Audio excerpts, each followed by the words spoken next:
আসসালামু আলাইকুম, সবাইকে স্বাগতম।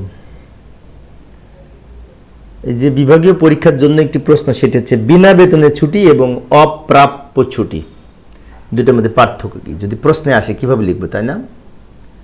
অপ্রাপ্য ছুটির আর এক নাম কিন্তু প্রাপ্যতাবিহীন ছুটি, আর অপ্রাপ্য ছুটি দুটো এক কথা। আচ্ছা আচ্ছা, প্রাপ্য মানে পাওয়ার যোগ্য, আর অপ্রাপ্য মানে আমার পাওয়ার যোগ্য না, তারপরেও আমি পাওয়ার জন্য আবেদন করব, তাই না? তো যাই হোক, এখন পার্থক্য আমরা এইভাবে লিখতে পারি। আমি বিভিন্ন বইয়ের আলোকে আলোচনা করার চেষ্টা করব। ছুটির মেয়াদ শেষ হওয়ার পরেও কোনো সরকারি কর্মচারী কর্মে অনুপস্থিত থাকলে যে ছুটি প্রদান করা হয় তাকে বিনা বেতনের ছুটি বলে। অর্থাৎ ছুটির মেয়াদ শেষ, কিন্তু ছুটির জন্য আবেদন করেছে, মেয়াদ নাই কিন্তু আবেদন করেছে, সেক্ষেত্রে ছুটি যদি প্রদান করা হয় সেটি বিনা বেতনের ছুটি, মানে ছুটিতে থাকবেন কিন্তু বেতন পাবেন না।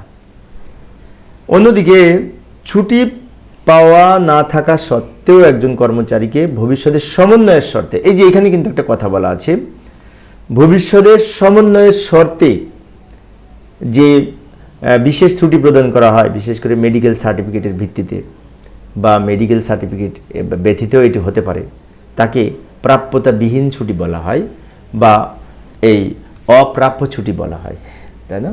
আচ্ছা, তাহলে এখানে আমরা একটি জিনিস লক্ষ্য করে দেখতে পাই যে বিনা বেতনের ছুটির সাথে ভবিষ্যতের সমন্বয়ের কোনো সুযোগ নেই, তাই না? আর অপ্রাপ্য ছুটির ক্ষেত্রে ভবিষ্যতের সমন্বয় করবে, যদি অর্জিত ছুটি হয় সেখান থেকে সমন্বয় করবে। এবার কোন বিধিতে বলা আছে একটু দেখব। বিএসআর পার্ট 1 এর বিধি 303-এ বিনা বেতনের ছুটি সম্পর্কে বলা আছে, 303-এ। অন্যদিকে নির্ধারিত ছুটি বিধিমালা 1959-এর বিধি 5-এর 1-এ অপ্রাপ্য ছুটি বা প্রাপ্যতাবিহীন ছুটি সম্পর্কে বলা আছে। দুইটা বিধি কিন্তু আলাদা। বিএসআর পার্ট 1 এখানে বলা আছে বিনা বেতনের ছুটি, আর নির্ধারিত ছুটি বিধিমালা 1959 এখানে বলা আছে অপ্রাপ্য ছুটি সম্পর্কে। আচ্ছা, তো এরপরে আমরা আরো লিখতে পারি এইভাবে, বিনা বেতনের ছুটি অগ্রিম ছুটি নয়, কিন্তু অপ্রাপ্য ছুটি বা প্রাপ্যতাবিহীন ছুটি হচ্ছে অগ্রিম ছুটি, যেটি পরবর্তীতে সমন্বয় করা হবে অর্জিত ছুটির সাথে, কিন্তু বিনা বেতনের ছুটি সমন্বয় করা হয় না। তা আরও লিখতে পারি, যেহেতু 4 মার্কসের জন্য অস্থায়ী এবং স্থায়ী সকল কর্মচারীর ক্ষেত্রে বিনা বেতনের ছুটি প্রযোজ্য, মানে অস্থায়ী কর্মচারী এবং স্থায়ী কর্মচারী যে কোনো কর্মচারী বিনা বেতনের ছুটি পেতে পারে, কিন্তু অস্থায়ী কর্মচারীদের ক্ষেত্রে অপ্রাপ্য ছুটি প্রযোজ্য নয়, মানে অপ্রাপ্য ছুটি পেতে হলে স্থায়ী হতে হবে।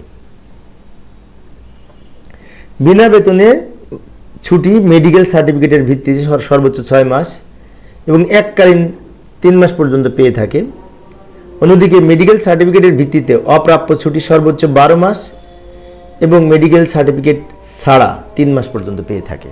অর্থাৎ প্রাপ্যতাবিহীন ছুটি মেডিকেল সার্টিফিকেট যদি দেখাতে পারে তাহলে সর্বোচ্চ 12 মাস পাবে, আর মেডিকেল সার্টিফিকেট না দেখাতে পারলে সর্বোচ্চ 3 মাস।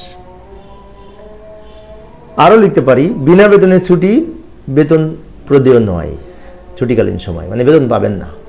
বাট অপ্রাপ্য ছুটি অর্ধ গড় বেতনে বেতন পাবে। প্রাপ্যতাবিহীন ছুটি অর্ধেক বেতন পাবে, মানে বেসিকের অর্ধেক বেতন পাবে প্রতি মাসে। বিনা বেতনের ছুটি কর্মচারীদের পেনশন এবং পদোন্নতির জন্য গ্রহণযোগ্য নয়। অর্থাৎ বিনা বেতনের ছুটিটা কিন্তু ওই যে পেনশনের সময় কাউন্ট করা হয় না, এটি অর্জিত ছুটি থেকে বাদ যায় না।